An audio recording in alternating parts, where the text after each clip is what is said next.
The story begins by introducing a beautiful woman named Heju, who works as a sign language interpreter at a media company. At first glance, she seems perfect. Not only is she beautiful, but her personality is also gentle and kind. However, Heju cannot speak. She communicates with others through sign language. Heju's life is far from ideal, as she is married to a man who does not love her. Their marriage is merely a contract. Though they have been married for 3 years, they live as if they are strangers, sharing the same house only for formality's sake. There is no warmth or intimacy between them as husband and wife. Her husband, San, works as a government spokesperson, a role that requires him to maintain a polished public image. His eloquence and skill in handling political matters are unquestionable. He is a master in his field. In stark contrast, Heju, who lives with a disability, struggles with communication, which seems to have created a void between them. Their marriage feels cold and lifeless. It was revealed that San secretly harbors resentment toward their marriage, not only because of their communication gap, but also because he was originally supposed to marry Heju's older sister, Hong Ina. However, a day before the wedding, Ina ran away, leaving Heju to take her place as the bride. Eventually, Heju became nothing more than a substitute bride, forced into the situation. She even had to sign a prenuptial agreement that prohibited her from seeking a divorce or doing anything her husband or his family disapproved of. One fateful day, after meeting her in-laws and her own mother, something unexpected happened. While driving home, Heju's car suddenly became uncontrollable. The speed increased on its own, the radio turned on without warning, and the heavy rain made the situation even worse. Her mind raced back to a report she once translated about car hacking. Everything she had learned about car hacking was now happening to her. Acting quickly, Heju searched for an empty road to stop the car, but a man in a raincoat, hat, and black mask approached her. Panic set in as Heju tried to lock the car doors, but the hacker managed to unlock them again. The man easily entered her car and contacted San, threatening to kill Heju unless he received a ransom. To her shock, San responded in an unexpected way. He told the kidnapper to go ahead and kill her if the threat was real. At that moment, San assumed the entire situation was a scam designed to manipulate him during the tense political climate before the presidential election. He didn't care about Heju's life, a realization that broke her heart. Overwhelmed with pain and anger, Heju, who had always been thought to be mute, screamed and demanded the kidnapper call her husband again. For the first time, Heju spoke.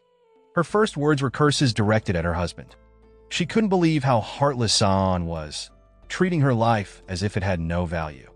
Tears streamed down her face as she pressed the gas pedal hard, causing the car to hit a speed bump and spin out of control before veering off the road. Eventually, the car crashed into a ditch. When she returned home, Heju was still in shock from the ordeal. She quickly went to clean herself up. Though she survived the incident, the terror and memory of the kidnapper lingered in her mind. Looking in the mirror, she saw bruises on her temple and neck. Not wanting anyone to know what had happened, Heju treated her wounds in silence, trying to piece herself back together. Meanwhile, after finishing a press conference, San rushed home, feeling uneasy about his wife's whereabouts. He finally felt relieved upon seeing Heju safe and sound, preparing dinner in the kitchen. Soon after, San invited his wife to accompany him to an event at the British Embassy. At first, Heju hesitated but eventually agreed, not as his wife but as his sign language interpreter. Though they appeared to be a perfect couple to outsiders, even earning compliments from the ambassador, Heju firmly clarified that they were not truly husband and wife. To make matters worse, San referred to Heju as just a translator, adding that his wife was his weakness. Hearing his words crushed Heju's spirits. She turned to alcohol to calm her frustration and left San alone to clear her mind. She headed to the restroom, while San received another call from the same mysterious individual. This time, the threat sounded far more serious, and for the first time, San felt genuine fear. He worried that his wife, Heju, might actually be in danger. The phone conversation grew tense as the caller delved into San's personal life, pressuring him to abandon Heju as collateral to secure his father's political campaign. The caller even brought up Heeju's near-death experience the previous day, pointing out Son's indifference toward her safety. The caller gave him until the next day to make a decision before abruptly ending the call. Unbeknownst to Son, the caller was none other than Heeju herself. Using a voice changer to mimic a man's voice and a spoof number from her supposed kidnapper, Heeju revealed secrets about their marriage through the call. When Son realized how much the caller seemed to know about his private life, he grew increasingly frustrated. Overcome with anger, he punched a wall, injuring his hand. Sensing her husband's sudden change in demeanor, Heeju panicked and tried to slip away unnoticed when she exited the restroom. However, Son stopped her and led her to a dimly lit room, asking if there was anything she was hiding from him regarding the accident she had the previous night. Upon learning that Heeju had indeed experienced something terrible, Son felt a pang of guilt.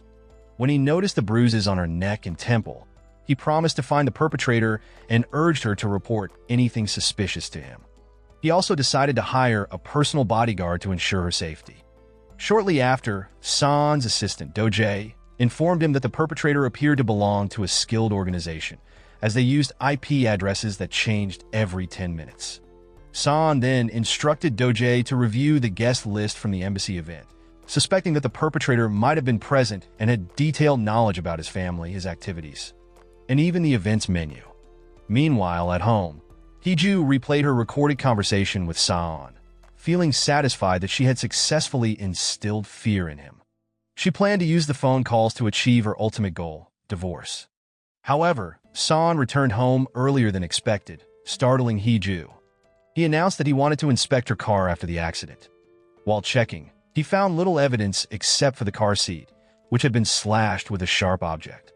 On the other hand, Heeju suddenly remembered that she had cursed out loud during the incident.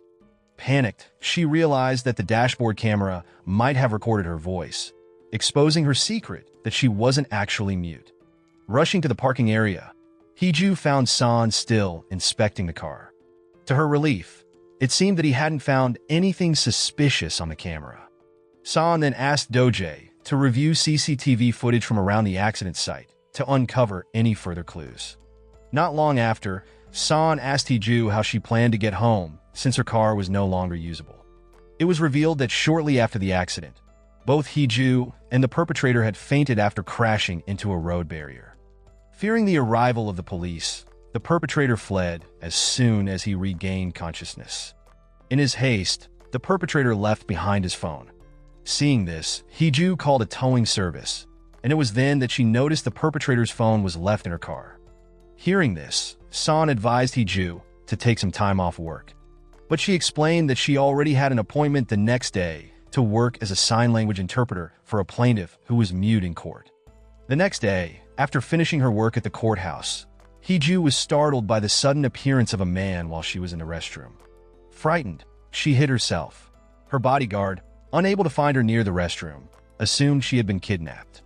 However, the man Heeju encountered turned out to be her former college senior, Sang-woo. The two appeared close, despite having not seen each other for years. Not only that, a photo of Sang-woo with Heeju triggered jealousy in Son, as Sang-woo was both handsome and charismatic. At that moment, Sang-woo seemed genuinely happy to meet Heeju again, especially as he mentioned that he would soon be working on a TV program at the station where she was employed. Sang-woo was also fluent in sign language, which allowed him to communicate effortlessly with Heeju. After exchanging phone numbers, Heeju bid him farewell.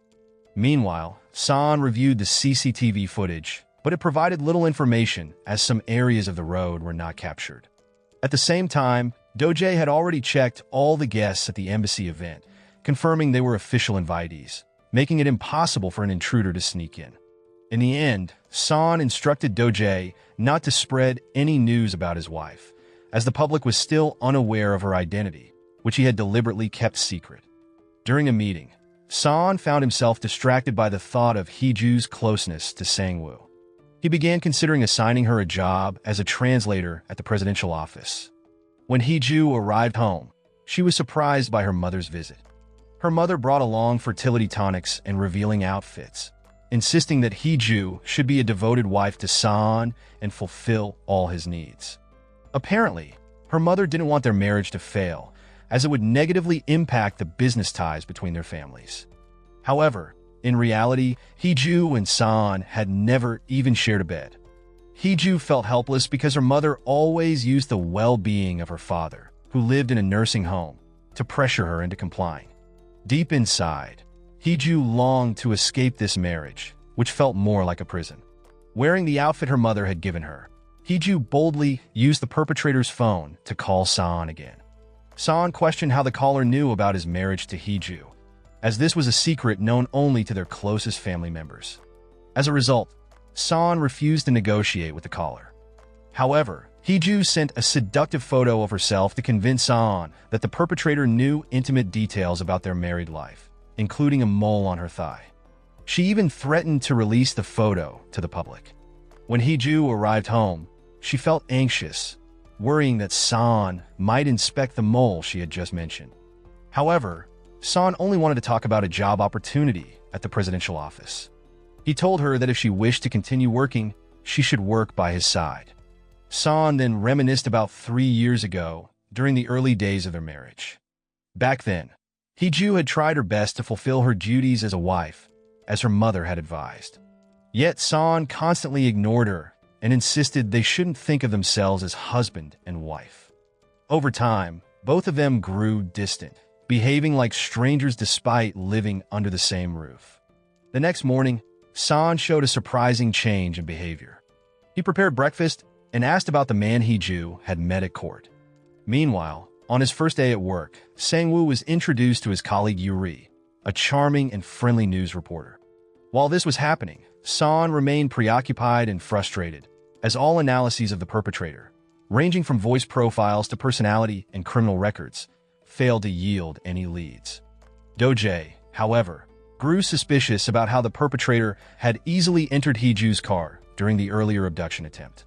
Later, Heju visited her father at the nursing home. He had been suffering from dementia ever since his wife left him to marry a wealthy man.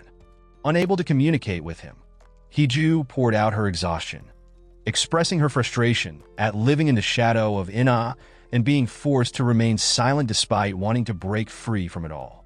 One evening, Heju tried calling San again, but he asked her to call back in 5 minutes. Minutes turned into hours, and San still could not be reached, leaving Heju restless with worry. When she got home, she waited for San to return. However, as midnight approached, San was still not back. Exhausted, Heju fell asleep on the sofa while waiting for him. The story then flashes back to 3 years ago, just days before San's wedding to Ina. At that time, San and Ina had mutually agreed to call off the wedding, as they had no feelings for each other. San proposed that Heju take Ina's place at the wedding, as the marriage was crucial and couldn't be canceled. He even asked Ina to leave for a while and keep the situation a secret from the public. It appeared that Ina's sudden disappearance had been orchestrated by San all along. Returning to the present, San's thoughts at work were scattered, especially when he received a call from the perpetrator. While his team was tracing the caller, a suspicious man arrived carrying a food package, which turned out to contain explosives. The blast destroyed an entire floor of the building. Fortunately, there were no casualties. San, however, was injured and rushed to the hospital. The next day, San checked on Heju's condition through his bodyguard, who confirmed that she was safe. Determined to uncover the identity of the perpetrator, San reviewed CCTV footage. However, Do-jae advised him against reporting the incident to the police to avoid drawing media attention. Despite being hooked to N4, San insisted on returning home. Meanwhile, Heju was watching television when the news of the explosion at her husband's office flashed across the screen. Moments later, San arrived home, looking disheveled and injured, leaving Heju shocked and trembling. At that moment, San confronted Heju about the oddities in their marriage lately, demanding answers. He even tried to check the mole on her thigh, believing it might hold a clue to the identity of the perpetrator. Suspicious, San wondered if the caller was someone who had been physically close to Heju before. However, when San attempted to lift her skirt, Heju firmly refused and shifted the focus to his injuries from the explosion. Heju found herself in a dilemma. Should she admit to sending the photo that had caused this problem? Unsure of how the situation had spiraled out of control, she chose to remain silent, pretending not to understand San's intentions. She reminded him that they were both victims and shouldn't be doubting each other. Eventually, San abandoned the idea of inspecting her mole and apologized for making her uncomfortable. Later, Dojae called San with new information, suggesting that the case might be linked to a series of arson attacks over the past 6 months, which had terrorized the area near the building, and the police were still chasing the suspects. Knowing this, San began to suspect that there were 2 perpetrators involved, as the explosion had occurred while one of them was on the phone with him. To be cautious, San inspected Heeju's phone, wondering if it had been compromised. Before leaving the house, he advised Heeju to be extra careful. After he left, Heeju retrieved the perpetrator's phone and deleted the photo she had sent to her husband. Meanwhile, tensions between Heeju's mother and mother-in-law were evident during a visit to the shooting range with their husbands. Heeju's stepfather praised San as an exceptional spokesperson with strong integrity, much like his grandfather, Jang-ho. In another part of town, a man in his 40s was seen preparing fish for a meal. He appeared to be connected to the perpetrator of the explosion, as he discussed the incident over the phone. However, his identity remained a mystery. Not long after, while examining his wife's phone, San accidentally came across messages between Heeju and Sang-woo. One of the messages included a photo from their past, taken with friends at an orphanage. San soon discovered that Sang-woo had invited Heeju out for a meal that day. Meanwhile, at work, Sang-woo discussed mysterious incidents from his past with the TV station's program team, intending to feature them in their upcoming show. During the discussion, he briefly mentioned an orphanage where he had grown up, being an orphan himself for the past 20 years. In the end, Sang-woo shared a peculiar memory from his childhood. One day, Sang-woo had wandered into a grand mansion near the orphanage, owned by a wealthy family. There, he met a boy of the same age from Seoul. Despite the boy's strange demeanor, they became friends and played together almost daily. However, one day Sang-woo witnessed a horrifying incident at the mansion, which shocked him so deeply that he vowed never to return. Unfortunately, Sang-woo didn't get to finish his story as his workday ended, and he remembered his dinner plans with Heeju. After receiving updates on the explosive material